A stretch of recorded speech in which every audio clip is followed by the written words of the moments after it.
दोस्तों, आज की वीडियो में हम उत्तराखंड आंदोलन के बारे में आपको बताएंगे। उत्तराखंड आंदोलन उत्तर प्रदेश के अविभाजित राज्य के भीतर राज्य की सक्रियता की घटनाओं को संदर्भित करता है, जिसके परिणाम स्वरूप अंततः उत्तराखंड भारत का एक अलग राज्य के रूप में बना। उत्तराखंड 9 नवंबर 2000 को एक अलग राज्य बना। लंबे संघर्ष और कई बलिदानों के बाद उत्तराखंड का गठन हुआ। उत्तराखंड को राज्य बनाने की मांग पहली बार 5 मई 1938 को श्रीनगर में आयोजित राष्ट्रीय कांग्रेस के एक अधिवेशन में उठाई गई थी।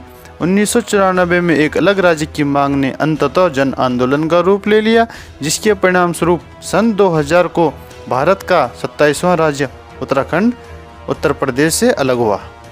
तो दोस्तों, हम शुरुआत करते हैं कि उत्तराखंड आंदोलन की शुरुआत कहां से हुई। सन 1913 में भारतीय स्वतंत्रता आंदोलन की एक इकाई के रूप में भारतीय राष्ट्रीय कांग्रेस का राष्ट्रीय आम सम्मेलन उत्तराखंड में आयोजित किया गया था। अधिवेशन में उत्तराखंड के अधिकांश प्रतिनिधियों ने भाग लिया।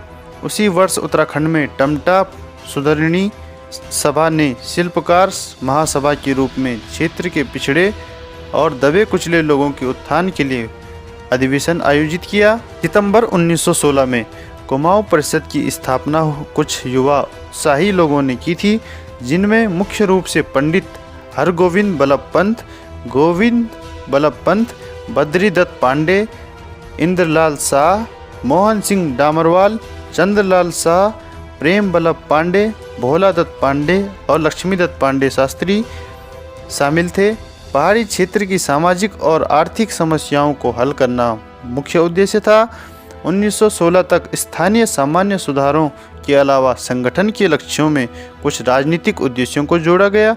1923 और 1926 के प्रांतीय चुनावों में कुमाऊं परिषद के उम्मीदवारों हरगोविंद बल्लभ पंत, गोविंद बल्लभ पंत, मुकुंदी लाल और बद्रीदत्त पांडे ने अपने प्रतिपक्षों को बुरी तरह हराया।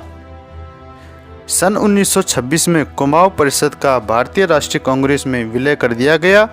मई 1938 में ब्रिटिश राज में आधिकारिक सूत्रों के अनुसार श्रीनगर गढ़वाल में आयोजित भारतीय राष्ट्रीय कांग्रेस के राष्ट्रीय आम सम्मेलन में पंडित जवाहरलाल नेहरू ने पहाड़ी क्षेत्र के निवासियों के आंदोलन के कारणों का पक्ष लिया और उनके अनुसार अपने निर्णय लिए। उनकी परिस्थितियों और उनकी संस्कृति को समृद्ध करने के लिए आंदोलन का समर्थन किया। सन 1940 में हल्द्वानी सम्मेलन में बद्रीदत्त पांडे ने पर्वतीय क्षेत्र को विशेष दर्जा देने के लिए आवाज़ उठाई। अनुसुईया प्रसाद बहुगुणा ने कुमाऊं गढ़वाल को अलग इकाई बनाने का प्रस्ताव रखा। 1954 में उत्तर प्रदेश विधानसभा परिषद के सदस्य इंद्र सिंह नयाल ने उत्तर प्रदेश के तत्कालीन मुख्यमंत्री गोविंद बल्लभ पंत से हाईलैंड्स के लिए अलग विकास योजना की मांग की। 1955 में न्यायमूर्ति फजल अली आयोग ने भारत सरकार को एक अलग राज्य के रूप में पहाड़ी क्षेत्र के गठन की सिफारिश की।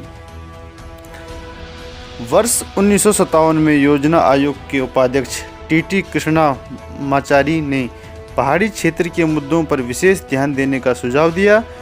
12 मई 1970 को तत्कालीन प्रधानमंत्री इंदिरा गांधी ने पहाड़ी क्षेत्र के मुद्दों को संबोधित किया और स्वीकार किया कि पहाड़ी क्षेत्र की समस्याओं का निदान राज्य और केंद्र दोनों सरकारों की जिम्मेदारी है। 24 जुलाई 1979 को अलग राज्य पहाड़ी राज्य के गठन के उद्देश्य से मसूरी में उत्तराखंड क्रांति दल की स्थापना की गई। जून 1987 में कर्णप्रयाग में यूकेडी के पार्टी अधिवेशन में पार्टी के नेताओं ने संघर्ष और अलगाव के संविधान का आह्वान किया। नवंबर 1987 में यूकेडी ने ज्ञापन में नए राज्य के गठन के लिए पार्टी प्रस्तावित की और पार्टी अध्यक्ष ने प्रस्तावित राज्य में हरिद्वार को भी शामिल करने की मांग की। वर्ष 1994 के दौरान पूरे क्षेत्र के राज्यों ने अलग राज्य और आरक्षण के लिए सामूहिक आंदोलन में भाग लिया। उत्तर प्रदेश के तत्कालीन मुख्यमंत्री मुलायम सिंह यादव के उत्तराखंड विरोधी बयान से उत्तराखंड आंदोलन क्षेत्र में और तेज हो गया। यूकेडी के नेताओं ने अलग राज्य की अपनी मांग के समर्थन में आमरण अनशन किया। राज्य सरकार के कर्मचारियों ने 3 महीने के लिए काम बंद कर दिया और पुलिस के साथ अवरोधों और टकराव के साथ उत्तराखंड आंदोलन की घटनाएं और तेज हो गई। मसूरी और खटीमा में उत्तराखंड के कार्यकर्ताओं को पुलिस ने मार गिराया। संयुक्त मोर्चा के तत्वाधान में 2 अक्टूबर 1994 को राष्ट्रीय राजधानी दिल्ली में राज्य के समर्थन के लिए बड़े पैमाने पर प्रदर्शन और विरोध प्रदर्शन हुआ। इस संघर्ष में भाग लेने के लिए उत्तराखंड के हजारों कार्यकर्ताओं ने दिल्ली की ओर कूच किया। रामपुर तिराहा चौराहा मुजफ्फरनगर के पास शांतिपूर्ण ढंग से प्रदर्शन में भाग ले रहे कार्यकर्ताओं को फायरिंग से पहले बिना किसी चेतावनी के प्रताड़ित किया गया और खुलेआम फायरिंग की गई। पुलिसकर्मियों पर महिला कार्यकर्ताओं के साथ अभद्र व्यवहार और दुष्कर्म के भी आरोप लगे। सत्य पोखरियाल ऐसा नेता थे जो सभी लोगों को दुर्घटना से बचाते थे, अन्य आंदोलनकारी अन्य लोगों की मदद करते थे और बहादुरी सिखाते थे। कई लोग मारे गए और कई घायल हो गए। पुलिस के इस दुस्साहस ने उत्तराखंड आंदोलन की आग में घी डालने का काम किया। अगले दिन 3 अक्टूबर पूरे क्षेत्र में गोलाबारी और कई मौतों के विध्वंस के लिए विरोध प्रदर्शन को बंद कर दिया गया। सन 1994 में मार्च के महीने उत्तर प्रदेश के मुख्यमंत्री मुलायम सिंह यादव ने सामाजिक और आर्थिक रूप से पिछड़ी जातियों और वर्गों के लिए सरकारी और स्कूलों और कॉलेजों में नौकरियों को 27% आरक्षण की मंडल आयोग की सिफारिश को लागू करने का काम किया। हिल्स में 2.5% की एक नगण्य ओबीसी आबादी थी। ओबीसी के लिए सीट आरक्षित करने का अर्थ था सभी सरकारी सीटें उत्तर प्रदेश के मैदानी इलाकों में जाना। इसके परिणाम स्वरूप राज्य के दर्जे का विरोध तेज हो गया। 7 अक्टूबर 1994 को देहरादून में पुलिस द्वारा क्रूर हमले के बाद एक महिला कार्यकर्ता की मौत हो गई जब वह रामपुर तिराहा फायरिंग का विरोध कर रही थी और बदले में कार्यकर्ताओं ने थाने पर धावा बोल दिया। 15 अक्टूबर को देहरादून में कर्फ्यू लग गया और उसी दिन एक कार्यकर्ता की मौत हो गई। 27 अक्टूबर 1994 को भारत के तत्कालीन गृह मंत्री राजेश पायलट ने राज्य के कार्यकर्ताओं से बातचीत की। इस बीच श्रीयंत्र टापू श्रीनगर में पुलिस के क्रूर हमले में कई कार्यकर्ता मारे गए। 15 अगस्त 1996 को तत्कालीन प्रधानमंत्री HD देवगौड़ा ने लाल किले दिल्ली से नए राज्य उत्तरांचल के गठन की घोषणा की। सन 1998 में केंद्र में भाजपा के नेतृत्व वाली गठबंधन सरकार ने भारत के राष्ट्रपति के माध्यम से उत्तरांचल विधेयक उत्तर प्रदेश सरकार को भेजा।